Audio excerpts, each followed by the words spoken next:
I know I'm a little bit late on the wave, y'all. I'm usually on top of my game, but I'm behind this time, okay? I'm behind this time. But I figured since we're still kind of early in the holiday season, I'm gonna hit y'all with my Christmas TBR. Let's jump right in. Music.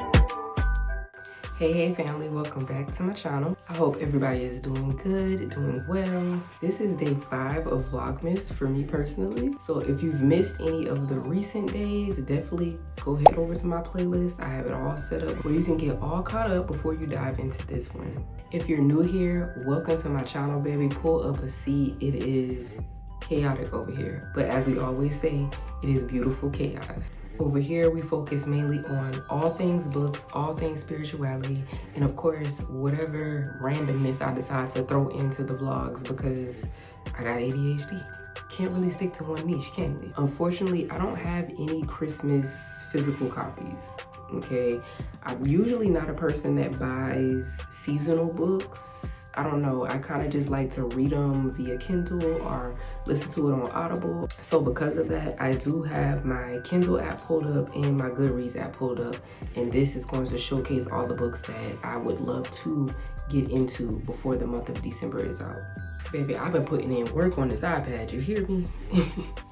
I don't know about y'all, but I actually really love the Christmas holidays, mainly because of the cringy Christmas movies, the cringy books. I'm one of those girlies, okay? Like, I just love the cringiness of the Christmas romance and stuff like that. I'm a sucker for it. So those are the type of vibes that I was looking for when I was building up my Christmas TBR. We're gonna start with Goodreads first. The first book that we have here is 'Tis the Season for Revenge by Morgan Elizabeth.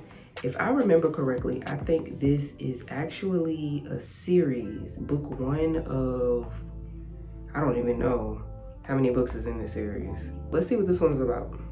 Abby Keller thought that Richard Bartholomew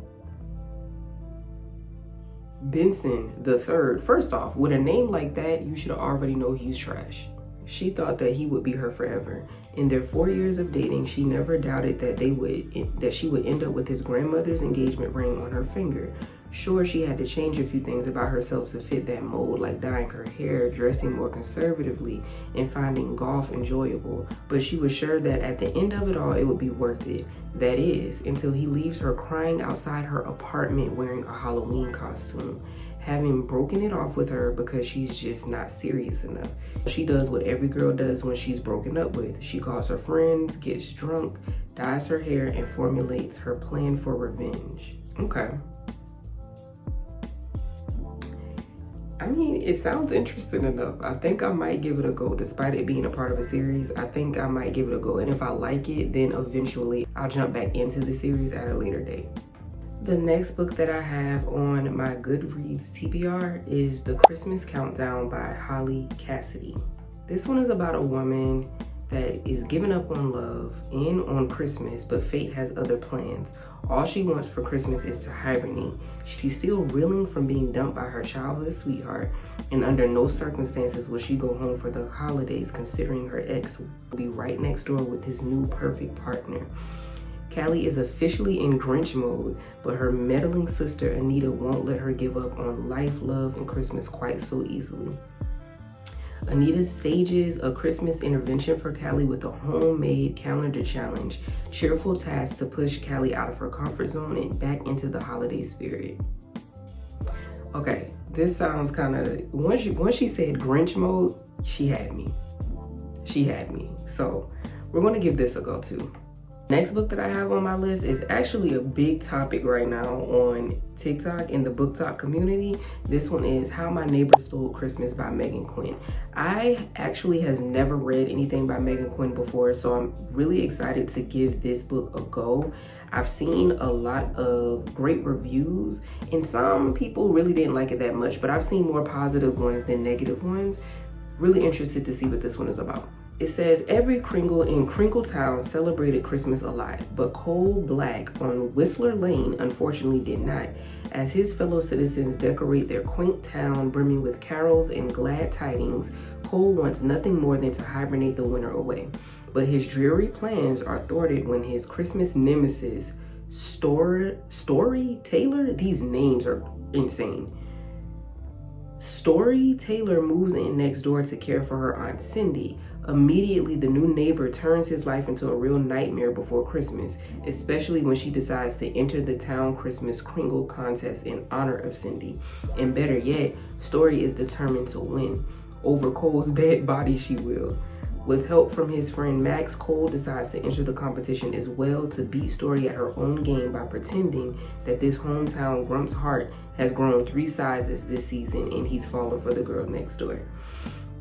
Okay, this sounds interesting. Again, I love me a cringy love story.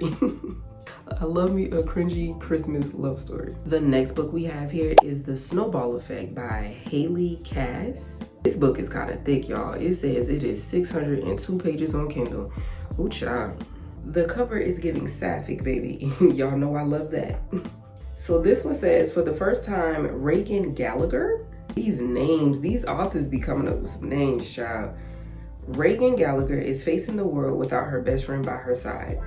Sutton isn't dead, but she is in Rome following her dreams, and Reagan really is thrilled for her. Left to her own devices, she's doing fine, except for the fact that her new roommate, Emma, has hated Reagan since the literal day they met 2 years ago. Sure, most of their interactions end in disaster and Reagan is the root cause, but they are all accidents. She'll win Emma over though. She's determined to make this living arrangement work come hell or high water. What she isn't sure she can handle is her mom returning to her life, wanting to bond with Emma. She definitely doesn't know how to manage her mom believing that she and Reagan are a couple, and she doesn't want to deal with the fact that Reagan seems far too into acting the part. Perhaps the most daunting aspect of all is realizing that she might have been wrong about Reagan all along. So this sounds like a fake dating trope, which I love. So this is enemies to lovers, fake dating, sapphic romance. I'm definitely reading this one. Next up on the list, we have A Festive Feud by Maren Moore. This looks like it's also a series. It's showing book 2. So I'm not entirely sure if I'm going to read this one or not, because I don't like reading stuff out of order when it's in a series. So I don't know, y'all. We might have to skip this one. This one seems interesting. Gifted to His Dad by Jay Wilder. Okay, so this is a Christmas novella.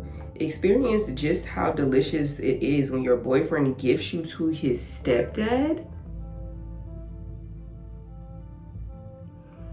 When my boyfriend Cole invited me to celebrate Christmas at his stepdad's cabin, nothing could have prepared for what would happen next. Griffin's nothing like I pictured. Instead of a typical middle-aged man, I'm faced with broad shoulders, muscular chest, and jawline sharp enough to kill. Spine-tingling grazes and heated glances that last too long have me feeling guilty about how my body's reacting. That is, until my boyfriend asked to share me with his stepdad. Wait.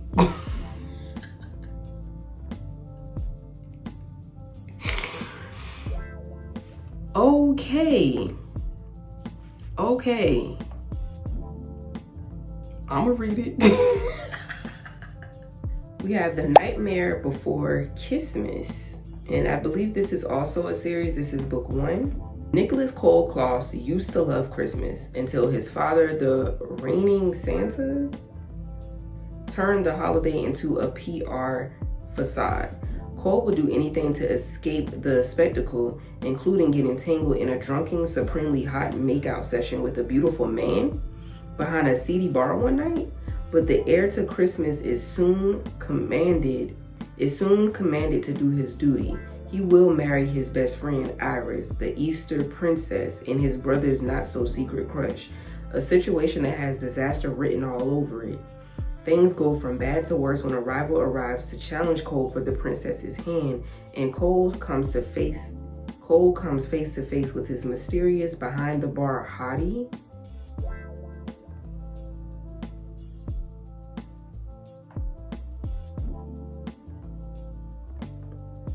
Is this a MM romance, baby? Two princes, two rival holidays. What could possibly go right? Baby, I love me a sapphic romance. I'm reading it. The next one that we have here is Kiss Her Once For Me by Alison Cockrum. I've actually seen this show up a few times on both BookTube and BookTok, so I'm actually pretty excited to read this one. I believe this is another sapphic romance. So 1 year ago, recent Portland transplant Allie Oliver had her dream job in animation and a Christmas Eve meet cute with a woman at a bookstore that led her to fall in love over the course of a single night. But after a betrayal the next morning and the loss of her job, soon after, she finds herself adrift, alone, and desperate for money. Finding work at a local coffee shop, she's just getting through the days until Andrew, the shop's landlord, proposes a shocking drunken plan, a marriage of convenience that will give him his recent inheritance and alleviate Allie's financial woes and isolation. They make a plan to spend the holidays together at his family's cabin to keep up the ruse. But when Andrew introduces his new fiance to his sister, Ellie is shocked to discover it's Jack, the mysterious woman she fell for over the course of one magical Christmas Eve the year before. Now Ellie must choose between the safety of a fake relationship and the risk of something real. What? Oh yeah. Oh yeah. Okay, those are all the books that I have on my shelf, my to be read shelf on Goodreads. So now we're going to flip over to Kindle and see the books that I've already downloaded over there. The first book that we have here is Finding Christmas by Bella J. I actually really love Bella J's writing, and I thought this book, the cover was just so cute. So let's see what this one is about. This is book 1 of 2 books. I don't think the second one is out yet. Let's see. Oh, the second one is out. So I guess depending on how I feel about this first one, I might go ahead and double back and read the second one because this book does seem fairly short. It's only like 124 pages, so I can fly through this. Okay. And it seems like her name is Christmas, but with a K. So it says she returned home to find herself. And then as for the MMC, which is Jonathan Jacobs, he's always hated being home as well, but being that his mother just passed, it landed him back at home too. So I'm guessing they cross paths and then love starts to flourish. I'll read it. The next book that's here is Christmas at Starbucks by Brittany Green. I just thought the title alone was just clever. This is also a short book. It's only 37 pages, so a quick holiday novella. It says, Cammie and Jordan are in the freshman year at Amani University, the only HBCU on the West Coast. The two had an initial attraction during freshman orientation, but hadn't interacted since. On Christmas Day, a serendipitous encounter at Starbucks rekindles their connection. Their story unfolds like a Hallmark movie, as fate and faith bring them together, creating cherished holiday traditions for generations to come. I'm going to eat this book up, I already know. The next book that I have is Last Christmas by Queen T. What's a broken-hearted college student to do when her ex of 3 years breaks up with her over a text on Christmas Day? Seeking temporary solace in a bathroom hookup with a complete stranger on Christmas is probably not the best idea. However, that's exactly what Ginger Thomas did in an attempt to escape the pain. Little did she know that the impulsive encounter would turn out to be more than just a fleeting distraction. It turns out Ginger is now faced with an unexpected Christmas gift. She's pregnant.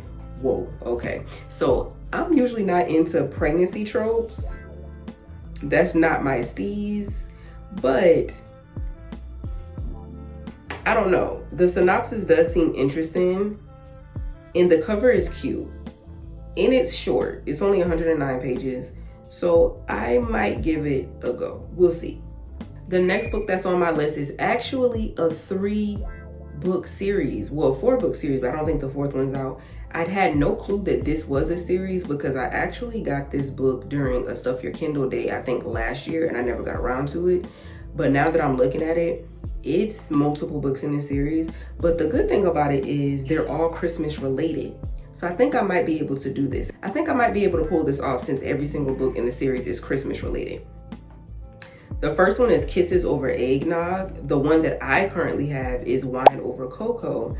And then the 3rd book that is out is Snowflakes and Mimosas. First of all, the titles are super cute. So being that I only have one of them downloaded, I'll just tell y'all what that particular book is about. It seems like it's dual POV, which we love. The FMC is Callie Radford. When I made plans with my besties for this Christmas season, it consisted of sandy beaches, luscious waves, and cabana boys. But instead of arriving in the Bahamas with rum punch waiting on me, I'm zipping up my winter coat in the snowy plains of Denver, Colorado. When your boss needs you to finalize the deal on an important merger, you pack it up, and you suck it up. Okay, bye. One thing about it, y'all, I ain't gonna never get through any of these videos without some type of interruption, okay? Just bear with me, child.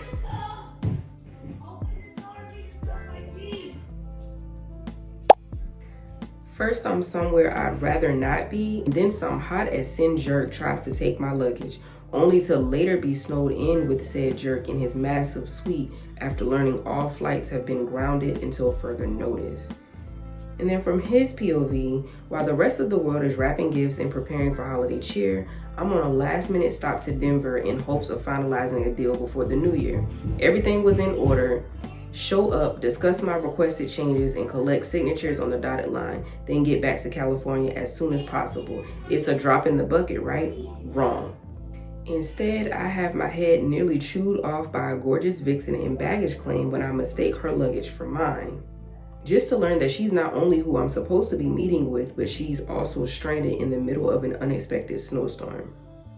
She has no place to go, so I suck up my pride and offer her to stay with me. Very interesting. I think I like it. So it's giving enemies to lovers, forced proximity, and I like it. That is all the books that I have on my Christmas TBR so far. Knowing me, I might be taking something out, adding different ones depending on what I see pop up on BookTube and BookTok. Who knows? But either way it goes, hopefully some of these interest you guys as well. And if y'all have any Christmas recs that I didn't mention, please drop some down in the comments below, okay? Help a sister out. With all that being said, thank you guys so much for watching. If you've been here throughout the whole video, please don't forget to comment, like, subscribe, and make sure you hit that little bell so you're always notified every single time I drop a new video, okay? I love you guys, and I'll catch y'all in the next video. Bye.